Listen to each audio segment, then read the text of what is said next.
Assalamualaikum warahmatullahi wabarakatuh. Apa kabar teman-teman? Kali ini saya hendak berbagi dengan teman-teman tentang vibe coding menggunakan Taskit.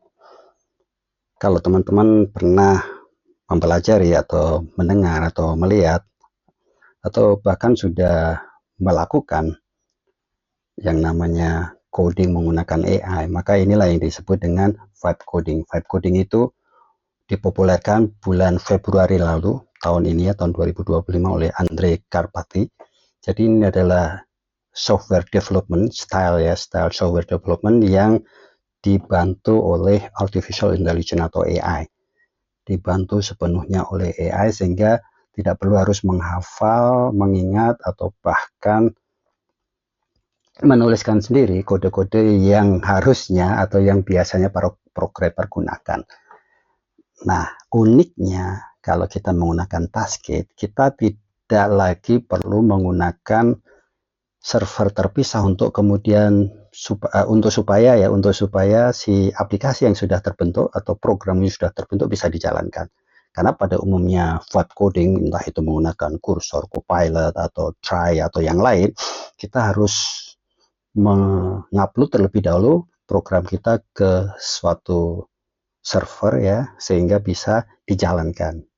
Karena kalau tidak ya hanya bisa dijalankan secara lokal. Nah, Taskit ini awalnya adalah task management atau project management sebangsa Notion kalau teman-teman tahu, atau yang lain juga ada ClickUp, ada yang lain, Basecamp ya, yang lebih duluan ada.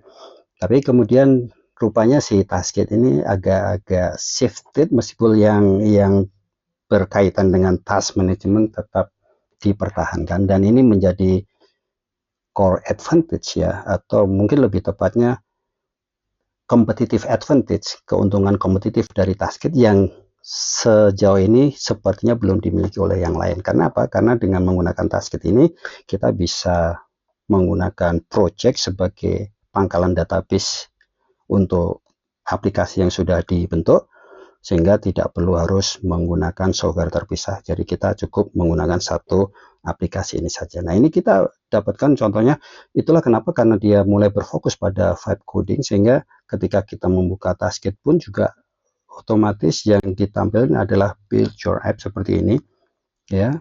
Ini adalah above the fold-nya, build your app. Kita bisa menggunakan prompt di sini, banyak sekali sudah dicontohin ya. Ini untuk kontak form, landing page, kemudian juga ada untuk membuat dashboard, e-commerce, kalender, social feed ya, contoh yang bisa langsung kita gunakan. Meskipun ini menggunakan bahasa Inggris ya, kita tinggal bisa perintahkan untuk outputnya dalam bahasa Indonesia. Nah, kalau kita scroll ke bawah, ini adalah space yang kita miliki. Ada project ketika kita membuat aplikasi, otomatis project atau pangkalan database yang kita buat. Kalau kita lihat di sini ya, contoh ini ketika kita membuat e-commerce ya, create an e-commerce store with product listing, shopping cart, checkout system, payment integration, and order management, include product search, filters, and user reviews. Nah, ini dia, kita lihat ya, the product should be stored and managed in a project. Jadi semuanya disimpan di dalam project. Mungkin kalau teman-teman mau lihat seperti apa, ini adalah salah satu contoh ya.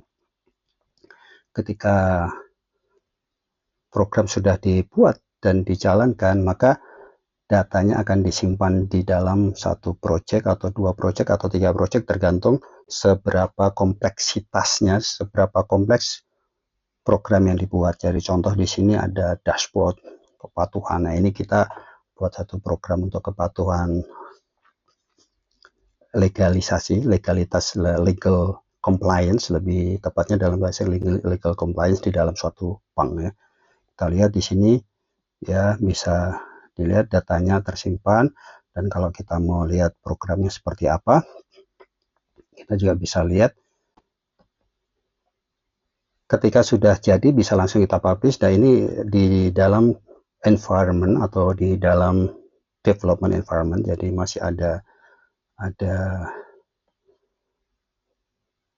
bagian-bagian yang lain dari si Taskitnya, jadi tidak semata ke aplikasinya, tapi kurang lebihnya ini adalah yang dibuat. Jadi dia starting up karena dia merefresh kembali. Tapi sebetulnya kalau kita punya link untuk yang sudah jadi, tinggal dipublish atau dilihat di linknya di sini. Nah, ini dashboardnya. Ini dashboard kepatuhan dan risiko ya, legal compliance and risk management. Kemudian ada dashboardnya seperti ini ya, dashboard ya, untuk melakukan decision making. Kita tidak perlu harus melihat data secara tekstual, tapi lebih ke sekali lihat langsung bisa memutuskan. Itu yang disebut dengan dashboard, seperti dashboard di mobil kita. Jadi berapa kecepatan, berapa, kalau di sini status kepatuhan seperti apa, tingkat prosentasinya, kemudian juga tingkat kepatuhan, eksposur risiko di dalam rupiahnya gitu ya. Kemudian di sini ada update data ya, untuk update data ada edit, kemudian ada hapus, kemudian juga kelola jenis data. Nah, itulah yang bisa kita lakukan. Jadi kalau kita kembali ke tadi ke ini Virtual App ya, kita tinggal perintahkan saja. Dan satu form itu kita, kalau perhatikan di sini, create an e-commerce store. Jadi membuat store atau toko e-commerce pun cukup dalam satu prompt, dan promptnya tidak perlu panjang. Dan kalau kita menginginkannya dalam bahasa Indonesia ya, tinggal kita tuliskan di sini ya. Misalkan di output ya, should be, nah ini dalam bahasa Indonesia ya, tinggal in bahasa Indonesia, sesimpel itu ya. Dan nanti dia akan kerjakan. Setelah dia kerjakan, maka akan kita dapatkan aplikasi beserta database-nya yang sudah tersimpan di sini semua, seperti yang tadi saya contohkan. Itu saja, mudah-mudahan bermanfaat. Selamat beraktivitas.